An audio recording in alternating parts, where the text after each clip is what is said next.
მე გეტყვი, აჭარის ტელევიზიაზე რა გადაცემებიც გადიოდა და გადის, აი დედას გეფიცებ სხვათა შორის, გუშინ ვიკითხე რეიტინგი, 4-ში ხარ. ეს ჯერ არის დასაწყისი ჩემო. საათი გითხრა, მე არ ვიცი ეგ რეიტინგი.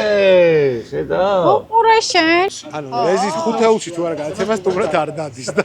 თან ერთი წალია სულ რაღაც რაც ვარ. მაგას გეუბნები. მე ამას ვეძახი, ანის ოჯახი რა. ყველაფერი. ხო ყავა ბათუმარად ისეთი პონტია, მაგრამ აი ისე ძალიან ისე უშუალოდ მიყვები. მადლობა. იცი რა არის? ესე მგონია, რომ ეს რაღაცა ზედმიწევნითი აკადემიურობა, დავარცხნილობა და გაკრახმალებულობა. აი მე შენ გეტყვი, ხა? არსებობს ეგეთი გადაცემებიც და რაღაცა ეს უშუალობა მე მგონი. დილით მოვედი, ხო მითხარი რომ ესეთი მომზადებელიო, არც ერთ რესპონდენტს არ შევხედრიო. ჩემი პასუხი ზუსტად რა იყო, რომ ანუ ესეთი მომზადებელი გაცილებით უფრო მისაღები ადამიანისთვის, ვიდრე აი ზუსტად ეგ დავარცხნილობა. ძალიან დიდი მადლობა რეზი. მადლობა შენ, მე აი გულწრფელად ვიტყვი, რომ ჩემთვის ამ თაობის ბათუმელობასთან პირველი ვინც ასოცირდები ხარ შენ.